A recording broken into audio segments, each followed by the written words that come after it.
오늘 말씀은 하나님의 말씀을 거부하고 자기 마음대로 행하였던 사울을 향해서 사무엘이 정말 실망한 듯이 강하게 책망하는 장면과 그럼에도 여전히 계속해서 변명을 늘어놓고 제대로 반성조차 하지 않는 사울이 결국 그 왕의 자리마저 폐위당하는 모습, 그리고 사무엘과도 결별하는 안타까운 장면이 등장합니다.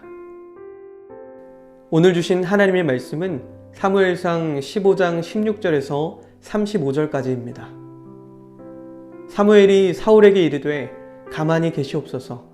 간밤에 여호와께서 내게 이르신 것을 왕에게 말하리이다 하니 그가 이르되 말씀하소서. 사무엘이 이르되 왕이 스스로 작게 여길 그때에 이스라엘 지파의 머리가 되지 아니하셨나이까.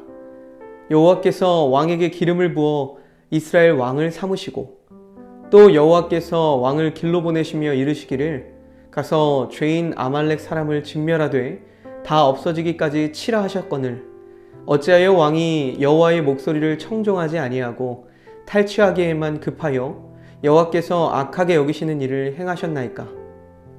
사울이 사무엘에게 이르되 나는 실로 여호와의 목소리를 청종하여 여호와께서 보내신 길로 가서 아말렉 왕 아각을 끌어왔고 아말렉 사람들을 진멸하였으나 다만 백성이 그 마땅히 멸할 것 중에서 가장 좋은 것으로 길갈에서 당신의 하나님 여호와께 제사하려고 양과 소를 끌어왔나이다 하는지라.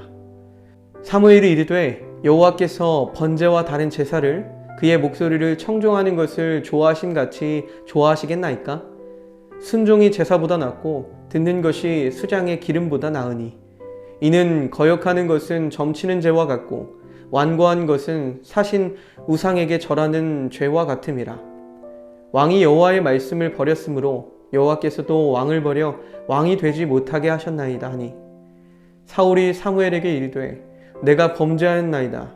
내가 여호와의 명령과 당신의 말씀을 어긴 것은 내가 백성을 두려워하여 그들의 말을 청종하였음이니이다. 청하오니 지금 내 죄를 사하고 나와 함께 돌아가서 나로 하여금 여호와께 경배하게 하소서 하니 사무엘이 사울에게 이르되 나는 왕과 함께 돌아가지 아니하리니 이는 왕이 여호와의 말씀을 버렸으므로 여호와께서 왕을 버려 이스라엘 왕이 되지 못하게 하셨음이니이다 하고 사무엘이 가려고 돌아설 때에 사울이 그의 겉옷자락을 붙잡음에 찢어진지라. 사울이 그에게 이르되 여호와께서 오늘 이스라엘 나라를 왕에게 떼어 왕보다 나은 왕의 이웃에게 주셨나이다. 이스라엘의 지존자는 거짓이나 변개함이 없으시니 그는 사람이 아니심으로 결코 변개하지 않으심이니이다 하니 사울이 이르되 내가 범죄하였을지라도 이제 청하옵나니 내 백성의 장로들 앞과 이스라엘 앞에서 나를 높이사 나와 함께 돌아가서 내가 당신의 하나님 여호와께 경배하게 하소서 하더라.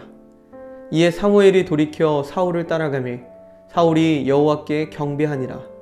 사무엘이 이르되 너희는 아말렉 사람의 왕 아각을 내게로 끌어오라 하였더니 아각이 즐거이 오며 이르되 진실로 사망의 괴로움이 지났도다 하니라.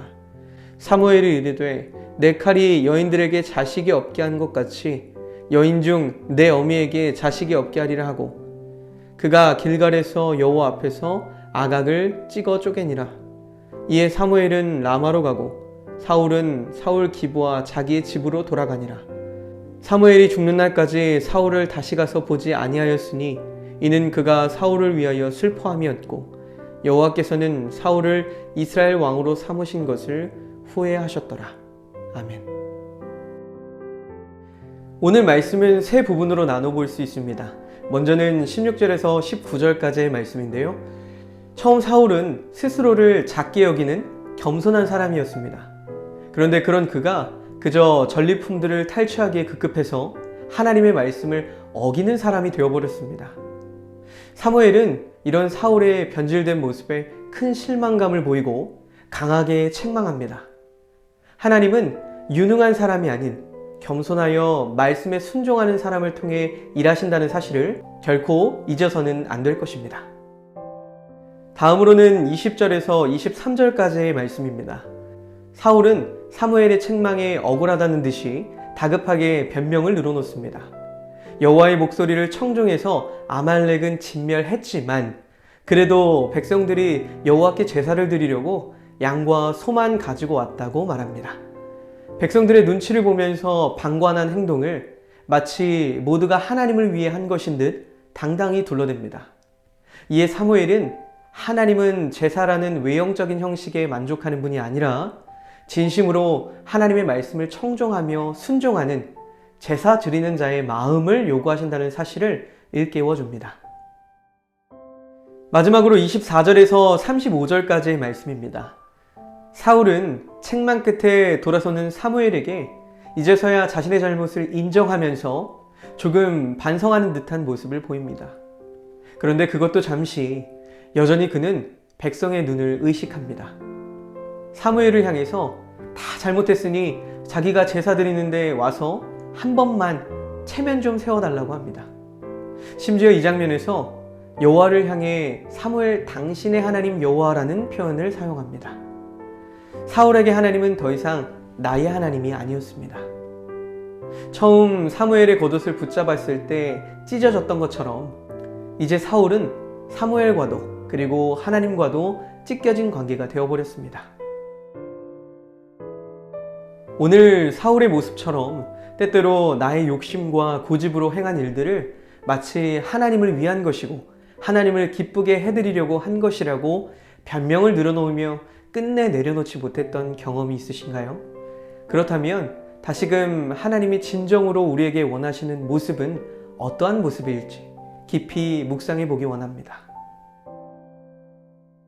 하나님께 회개하며 반성하는 듯 보였던 사울도 여전히 자신의 체면을 내려놓지 못했던 것처럼 우리도 하나님의 뜻을 구하며 기도하지만 여전히 마음 한켠에는 결코 양보할 수 없는 나의 여지를 남겨두고 있지 않은지 돌아보기 원합니다.